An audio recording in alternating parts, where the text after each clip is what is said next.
70% de los pacientes que viven con diabetes pueden tener enfermedad hepática metabólica. Está siendo un tema muy importante que cada día diagnosticamos más y además es una enfermedad que es muy asintomática. De este tema tan interesante vamos a conversar hoy en nuestro podcast Conectados con la Diabetes. Bienvenidos a Conectados con la Diabetes, un podcast de la Sociedad Chilena de Diabetología para profesionales de la salud que buscan mantenerse al día en el manejo de la diabetes. Aquí encontrarás las últimas actualizaciones científicas, estrategias prácticas y perspectivas clave para mejorar la calidad de vida de tus pacientes. Hola a todos y a todas, yo soy la doctora Karina Elgueta de la Sociedad Chilena de Diabetología y de la Clínica Alemana y me acompaña hoy día una colega y amiga, la doctora Lorena Castro de la Asociación Chilena de Hepatología, que además trabaja en la Clínica Los Andes para conversar de un tema muy interesante que es el hígado graso metabólico y su relación con la enfermedad cardiovascular. Hola Lorena, bienvenida, muchas gracias por acompañarnos. Ha sido un gusto para nosotros tenerte acá y sobre todo conversando de un tema que llevamos hace rato entre nosotras dándole vueltas un poco en la sociedad, ¿verdad? Y haciendo trabajo en conjunto entre las dos sociedades. Entonces, bienvenida. Muchas gracias Karina por la invitación y también a Sochidiab por la invitación. Muchas gracias Lorena por aceptar, ¿cierto? Entonces, bueno, este tema es un tema súper interesante. Yo creo que todo el mundo en algún momento le ha sonado que alguien tiene hígado graso o que le han diagnosticado hígado graso. Entonces, a ti como especialista, y nosotros como diabetólogos, en el fondo nos llegan muchas personas con este diagnóstico, pero te quiero preguntar a ti como especialista, ¿qué es la estetosis hepática finalmente? Exacto. La estetosis hepática o el hígado graso es una enfermedad crónica que afecta al hígado, pero que sabemos hoy día que tiene muchas consecuencias en otros órganos sistémicos. Y afecta a una población súper importante. 3 de cada 10 personas pueden padecer hígado graso en población en general y en pacientes que tienen algunos factores de riesgo es mucho más prevalente, mucho más frecuente.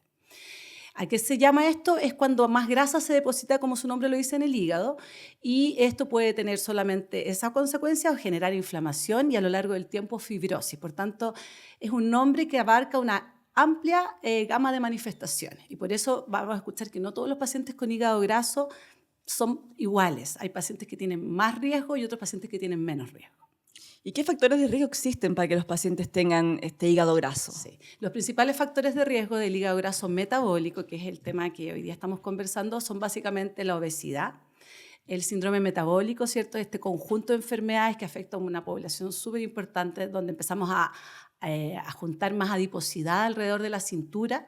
Los pacientes tienen hipertensión, colesterol alto, aumentado el diámetro de la cintura, los diabéticos, que es cierto que es la población que ustedes atienden, o los prediabéticos, pacientes que tienen antecedentes familiares, pacientes que tienen malos hábitos de estilo de vida, básicamente hábitos alimentarios ricos en azúcares, grasas saturadas, alcohol y que son muy sedentarios. Entonces, todos esos factores de riesgo se juntan, ¿cierto? Y estimulan, generan que se acumule más grasa en el hepatocito y una serie de fenómenos inflamatorios que va dañando este órgano. Perfecto, entonces ahí es donde nos cruzamos las dos un poco, ¿cierto? Exactamente. Nosotros que nos vemos un montón de pacientes con la patología metabólica y ustedes que les llegan con esta alteración de pruebas hepáticas. ¿Tú crees, para contarle un poco a la gente que nos está escuchando, viendo, que si hay algún síntoma que la gente puede decir, pucha, a lo mejor tengo hígado graso? Claro. Efectivamente, ese es uno de los problemas de esta enfermedad, porque no tiene muchos síntomas en etapas iniciales. En general, la mayoría de las personas son asintomáticos, es un hallazgo. No está recomendado buscarlo en todos los pacientes, pero sí sabemos los especialistas que trabajamos alrededor de esta enfermedad, tanto diabetólogos, internistas, médicos generales, ¿cierto? Cardiólogos, hepatólogos, gastroenterólogos, que en población que tiene factores de riesgo debiéramos ir a buscarlo. Ya en los mismos que mencionamos, obesos, diabéticos, sedentarios, y ir a buscarlo dirigidamente, en general con una imagen, y una de las imágenes más utilizadas en Chile es la ecografía abdominal, que es buena, bonita y barata, cumple todos los objetivos para poder detectar, y exámenes de laboratorio en esa población. En general, en etapas más avanzadas es cuando ya se empiezan a manifestar, cuando el hígado se inflama mucho y llega a la fibrosis, las manifestaciones de la cirrosis, y ahí el paciente se hace sintomático, recién ahí. Entonces puede aparecer retención de líquido en las piernas, pacientes que presentan hemorragias digestivas, pacientes que tienen alteraciones de conciencia o incluso que desarrollan cáncer al hígado. Por tanto, es en etapas muy avanzadas cuando da los síntomas. Perfecto, o sea, como diabetólogos, ¿verdad? Médicos generales que ven mucha diabetes, médicos internistas que estén a cargo de repente de los GES de diabetes tipo 2 y que ven pacientes también con síndrome metabólico, deberíamos pedir el screening, ¿verdad? Para el hígado graso, y eso debería ser una actitud que tenemos que tener en forma activa con nuestros pacientes que en mi caso, que soy diabetóloga, son la mayoría, ¿verdad? Exactamente. La verdad es que yo creo que es un estándar de calidad de la atención que le queremos dar a nuestros pacientes y ustedes educan mucho a sus pacientes y enseñarles también que darle la importancia que tiene, porque lamentablemente todavía dentro del gremio muchos de nuestros colegas muchas veces no le toman el valor a lo que significa tener hígado Eso hemos graso. visto nosotros harto en la realidad, que no se le toma el valor. Yo creo que ahora último se le está tomando mucho más importancia. Y lo que yo considero, y lo hemos conversado con otros diabetólogos, colegas de la sociedad, que esto deberíamos considerarlo como una complicación más de la diabetes. De hecho, la Asociación Americana de Diabetes ya lo incluye como dentro del screening que se debería hacer, ¿verdad? Como un pilar más que se debe buscar en todos los pacientes, además de la enfermedad cardiovascular y todo lo que estamos acostumbrados en el fondo como rutina a ir buscando a los pacientes. Sí. Te quería preguntar, Lore, tú lo nombraste un poco ahora lo que me contaste, pero si el paciente le diagnostican hígado graso, ¿verdad? Que es como el nombre coloquial, sabemos que tiene un nombre más complejo, que ahí te voy a preguntar un poquito después para que nos cuentes un poco de la nomenclatura. ¿Qué riesgos hay si el paciente tiene este hígado graso? Bueno, como te decía, no todos los pacientes con hígado graso son iguales, es un paraguas que el nombre abarca una amplia población. La principal causa es la causa metabólica, todo esto que estuvimos hablando asociado a la obesidad y al adipocito, pero también hay otras causas, existe hígado graso por abuso de alcohol, y tenemos una gran población que te diría que tiene hígado graso mixto, o sea, tienen todos estos factores de riesgo cardiometabólico y beben alcohol también, por tanto tienen una doble causa de daño.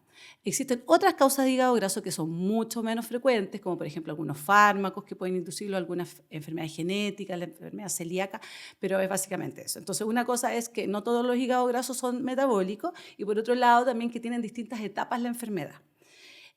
Por tanto, esa es como la gran diferencia y se asocia al desarrollo de enfermedades cardiovasculares, más riesgo de infarto, más riesgo de accidentes cerebrovasculares, daño renal crónico y cánceres. Cánceres no solamente del hígado en etapa avanzada, sino también cáncer de colon, próstata y otros. Perfecto.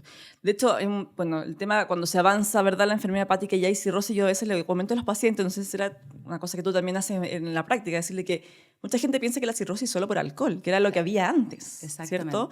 Hoy en día se nos dio un poco vuelta a los valores y tenemos muchos más pacientes que alcanzan la cirrosis por enfermedad metabólica. Tal como tú dices, efectivamente el nombre cirrosis tiene mucho estigma en nuestra población, entonces los mismos pacientes, cuando uno le dice, la verdad es que ya estamos, no solamente tiene hígado graso, usted tiene un hígado graso en etapa de cirrosis, para ellos es muy fuerte, y les explicamos que lamentablemente esto en Chile es la principal causa de cirrosis, ¿ya? Y de trasplante al hígado, y de cáncer al hígado. Por tanto, en el fondo tenemos que empezar a educar a nuestra población de que la cirrosis no solo no ocurre por alcohol, sino que por esta epidemia, ¿cierto?, que es el hígado graso. El hígado graso metabólico, de todas maneras. Te quería preguntar, en este mismo sentido, sabiendo que esta es una enfermedad que tiene múltiples etapas, que parte desde solamente esteatosis hepática, es decir, alteraciones que se acumula grasa en el hígado, inflamación, cirrosis, etc., ¿es reversible? Claro. Como son distintas etapas, no todos los pacientes, también dejar bien en claro, van a progresar. Ya hay pacientes que tienen un hígado graso y no van a tener complicaciones como la cirrosis, ni van a desarrollar diabetes. Por eso es importante identificar a las poblaciones, pero sí, hoy día en los diabéticos estamos especialmente preocupados porque en ellos sí tenemos claro que progresa esta enfermedad, ya un porcentaje muy alto. Con respecto a la reversibilidad, en etapas iniciales, cuando hay grasa y esteatosis e inflamación, es reversible, es potencialmente reversible. Pero cuando ya llegamos a la etapa de la cirrosis, por supuesto que se hace más complicado. Eso no significa que tengamos que dejar de tratarla. Por supuesto que tenemos que tratarla en esa etapa para evitar que el paciente se descompense de la cirrosis o desarrolle cáncer al hígado, pero es más difícil revertir en esa etapa. Perfecto. Y en ese sentido, ¿qué tratamiento hay para que el paciente vea o pueda consultar para poder revertir esta alteración? Claro. Bueno, como las principales recomendaciones no farmacológicas y la verdad como indicación médica, es por supuesto como esta enfermedad se desarrolla en un contexto que ya conversamos de obesidad, diabetes, es cambio del estilo de vida. Probablemente nuestro paciente no lleva un estilo de vida muy saludable y eso quiere decir disminuir ojalá alcohol cero. Por supuesto que los pacientes que ya tienen cirrosis les recomendamos no beber nada de alcohol porque aumenta el riesgo de cáncer al hígado.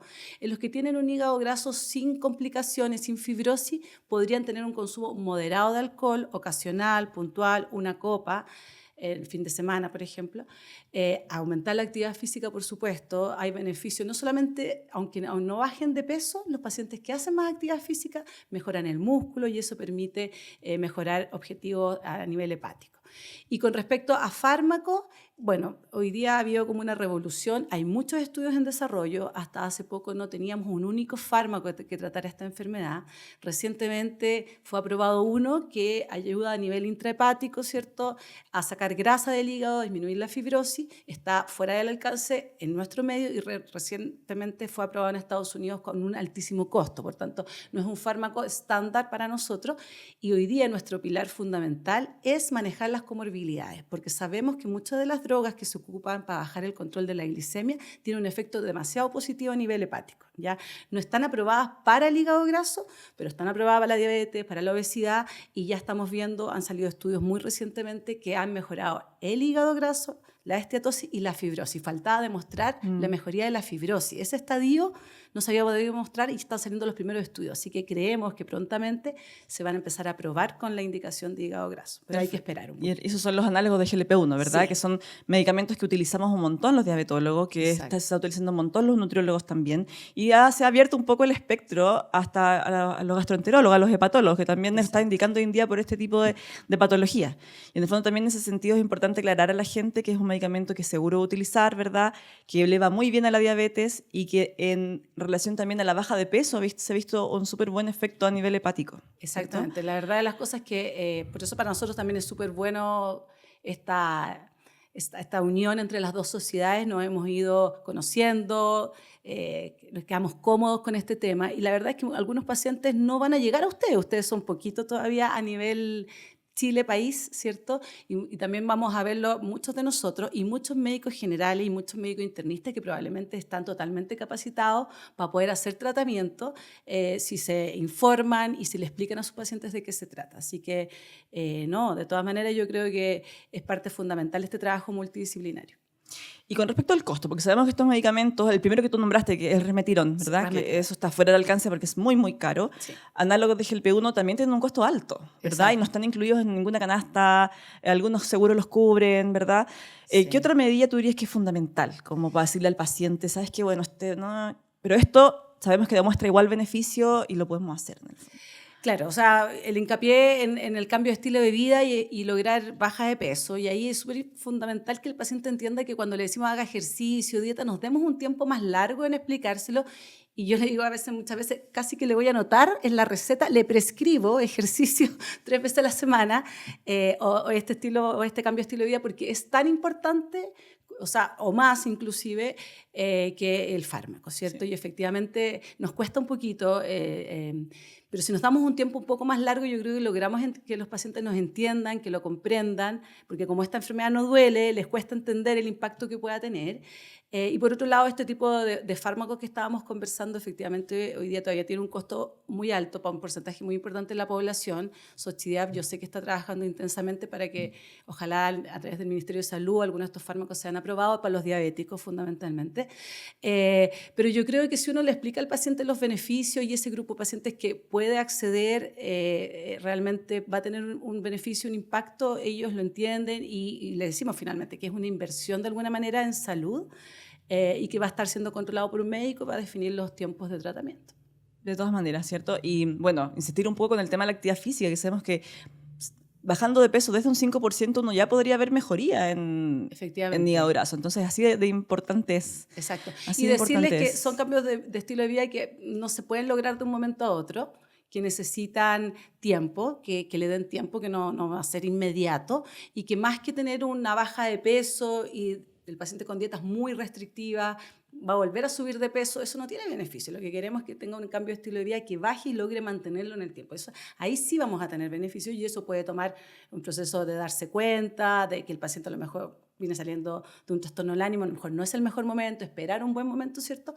Y empezar a tener las herramientas y en 6 a 12 meses ir logrando a poquito estos objetivos. Exacto, y mantenerlo en el tiempo, que es lo ideal, ¿cierto? Que es lo fundamental. Toda la razón, porque sabemos que estas dietas restrictivas no son sostenibles, no, ¿verdad? Claro. En ese sentido te quería preguntar también, Lore, bueno, lo hemos conversado, ¿cierto? La relación con el riesgo cardiovascular. Claro. Pues sabemos que la diabetes es un factor de riesgo, ¿verdad? Los pacientes que tienen diabetes se infartan más, tienen más complicaciones a nivel cardiovascular. ¿Y qué pasa con el hígado? ¿Tiene alguna influencia Sí. en esto también? Exactamente, es súper importante. Efectivamente está esta triada, yo diría, entre el corazón, el riñón, el hígado, este síndrome cardio-reno-metabólico, que en algún minuto también vamos a poner hígado asociado. Y efectivamente estos pacientes con hígado graso también tienen más riesgo cardiovascular, independientemente de que no sean diabéticos, ¿cierto? Se ha visto que hay más alteración, más dislipidemia aterogénica, esta que forma plaquitas en el sistema circulatorio, y en etapas tempranas, cuando no han desarrollado cirrosis, se mueren más de enfermedad cardiovascular. O sea, el tener hígado graso nos debería hacer llamar la atención y estudiar el riesgo cardiovascular en ese paciente. Claro. Y en etapas más avanzadas, por supuesto, sigue existiendo el riesgo cardiovascular, pero ya empieza a haber más riesgo de cirrosis descompensada, de cáncer al hígado y eso. En el fondo se nos van sumando cosas. Yo le digo a los pacientes, se nos van sumando cosas. Se nos suma la diabetes o alteraciones metabólicas, se nos va sumando la hipertensión, se nos va sumando el sobrepeso, se nos va sumando la obesidad, el hígado graso, y finalmente es como una bola de nieve que hay que tajar en algún minuto. Por eso la importancia de diagnosticarlo, de pedir los exámenes, de tratarlo e insistir con las medidas no farmacológicas y los fármacos cuando corresponda, ¿verdad? Exacto. Entonces, ¿qué le dirías a un paciente tú? ¿Qué le aconsejarías? ¿Cuándo debería consultar? Ya, si el paciente tiene alguno de estos factores de riesgo, tiene obesidad, tiene diabetes, síndrome metabólico, toma más alcohol de lo habitual, tiene malos hábitos alimentarios, yo creo que, y él se da cuenta que está pasando esto, debiera ir a un médico y querer hacerse un chequeo, porque probablemente ese paciente no va a tener ningún síntoma, ¿ya?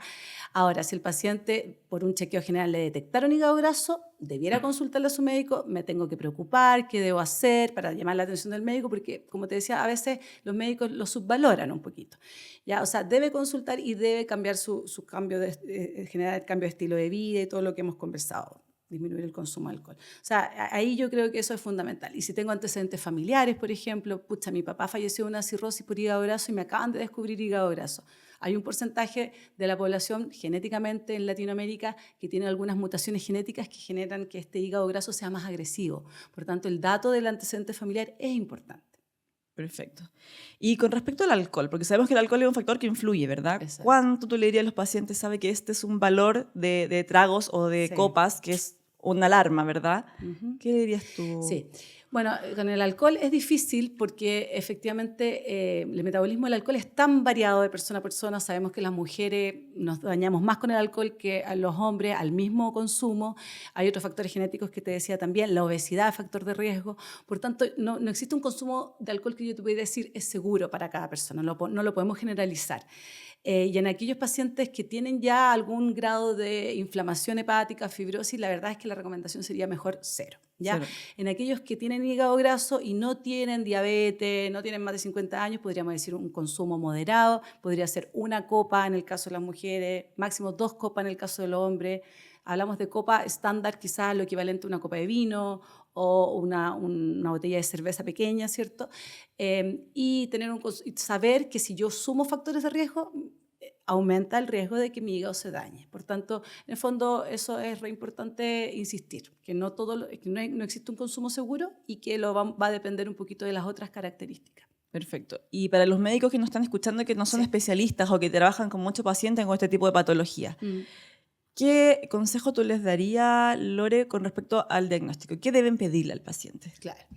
Bueno, si están pensando que nuestro paciente tiene estos factores de riesgo para hígado graso, una de las cosas más sencillas que conversamos es alguna imagen. ¿Ya? Una ecografía andaría súper bien, ultrasonido, no lo vamos a irradiar, no va a ser dañino, es poco molesto, es no invasivo, nos da bastante información. Pruebas hepáticas, ¿cierto? A veces alteran, no siempre los hígados grasos van a alterarla, pero cuando están alteradas debo estudiar y debo primero estar seguro que no tenga otra causa para poder adjudicarla al hígado graso. Pero también entender que si no tengo grasa en el hígado de forma evidente en la eco, puede igual mi paciente tenerla, porque la eco, el examen no es perfecto tampoco. O sea, debo buscar los otros factores de riesgo y las enzimas. O sea, yo creo que con esas dos cosas ya podemos irnos aproximando. Son exámenes bastante disponibles, no caros, y que nos permiten empezar a tomar decisiones. Perfecto. ¿Y cuándo derivamos al hepatólogo? Claro. En general, ya hablamos que los hígados grasos, la idea es estratificar los que tienen más riesgo de fibrosis. Y en ese sentido, aquellos que tengan alteración de las enzimas en forma persistente, ¿cierto? Que tú dijeras, bueno, en realidad justo tomó un fármaco, puede haber sido, pero se las vuelvo a pedir, de nuevo están alteradas, no tomo nada. Ahí me debo preocupar, encender un poquito la alarma, hacerle un chequeo general de otras causas, hepatitis B, hepatitis C, que debemos descartar. Algunas cosas más específicas, si no me calza, prefiero derivarlo para un estudio un poquito más detallado. Y con respecto a los que tengan fibrosis o sospechas de fibrosis, siempre es importante mirar la estructura hepática en la eco. Si me informan que está un poquito heterogénea, algo nodular, prefiero derivar. Si es que mis plaquetas en el hemograma están un poco bajas, ¿cierto? Y ocupamos un puntaje, un score que se ocupa harto, que hay una correlación entre la edad, las plaquetas y las transaminasas, que me hablan de más riesgo, el FIB4, ¿cierto? Que está súper disponible. Muy disponible, muchos laboratorios ya lo informan en los exámenes, o si no lo podemos calcular en Google, internet, ¿cierto? No se demora nada. Y si me dice que mi paciente tiene un riesgo ya mayor, moderado o alto, debería derivarlo, ¿cierto? Si tengo disponible pasar por un examen que se llama elastografía por distintos métodos, sería importante poder derivarlo ya con ese examen. Si no lo tengo disponible, prefiero derivarlo, ¿cierto? Para que pueda ser evaluado por el especialista. Y yo, por mi lado, seguir manejando todo el riesgo cardiometabólico, que eso también va a ser muy importante. Exacto. O sea, el flujo sería un poco factores de riesgo o diabetes diagnosticado o síndrome metabólico diagnosticado, ¿verdad? Ecografía, pruebas hepáticas, un hemograma puede ser también, sí, según eso, calcular un FIB4, si hay alteración de prueba hepática, y ahí derivar según ese puntaje o pedirle fibroscan y derivarlo con ese examen un poco más avanzado. Exactamente. Yo creo que con eso sería como... Yo creo que ya estamos haciendo hartos cursos y hay énfasis en que esto es súper importante para no mandar pacientes que en realidad no van a ocupar la lista de espera. Y de no los hepatólogos, que también son poquitos los hepatólogos. Claro, también somos poquitos y no va a haber un beneficio real y que bastaría que los pacientes sigan haciendo cambio de estilo de vida y siendo controlados cada cierto tiempo por el médico general, médico internista, que hace una pega muy importante en cuanto a educación y a manejar los factores de riesgo. Perfecto. Entonces te quería, como para ir cerrando un poco este tema que ha estado entretenido, encuentro yo interesante. ¿Qué consejo le darías tú a la gente que nos está escuchando con respecto al diagnóstico, con respecto a la prevención y con respecto al fondo cuándo consultar y como tus tips de patóloga, del especialista al médico general? Ya. Bueno, con respecto primero, es una enfermedad súper frecuente y es multisistémica. No todos los hígados grasos son iguales. Debería tratar de preocuparme de ver a cuáles voy a derivar porque tiene más riesgo de progresar la enfermedad. Tiene tratamiento y el tratamiento fundamental es cambio de estilo de vida, muchas veces. Ojalá suspender el alcohol o disminuirlo al mínimo posible y que existe un grupo de pacientes que sí se va a beneficiar de unos fármacos un poco más específicos. Probablemente no va a ser la mayoría, la gran mayoría se va a beneficiar del cambio de estilo de vida. Y no mirar esta enfermedad en menos, porque la verdad es que es una epidemia y que tenemos que diagnosticar, tratar y prevenir. Eso. Bueno, muchas gracias, Lore, por venir hoy día, por estar con nosotros para conversar un poco este tema que, como ya lo hemos dicho, para nosotros es muy interesante. Hemos participado en 2 cursos, hemos organizado 2 simposios que se han hecho y la verdad es que se nota que hay interés de la gente por aprender, por pedir exámenes, por diagnosticarlo, porque nos hemos ido dando cuenta, ¿cierto?, que es cada día más prevalente y que nos marca también un antecedente muy importante y nos marca como un pronóstico del paciente a futuro también, ¿verdad? Cambia el pronóstico. Exacto. Así que los dejamos invitados a nuestros cursos que van a seguir apareciendo en las redes sociales para que estén atentos.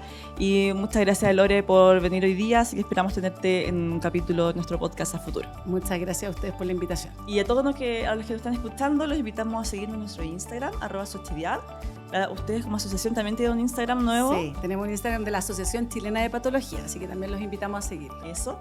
Y también nuestro canal de YouTube. Active las alertas en Spotify y así cuando tengamos nuevos capítulos que se vayan estrenando les va a llegar su alerta. Y además los invitamos siempre a sumarse como socio de nuestra Sochidiad en la página www.sochidiad.cl. Hasta la próxima. Conectados con la Diabetes, un podcast de la Sociedad Chilena de Diabetología para profesionales de la salud que buscan mantenerse al día en el manejo de la diabetes. Aquí encontrarás las últimas actualizaciones científicas, estrategias prácticas y perspectivas clave para mejorar la calidad de vida de tus pacientes.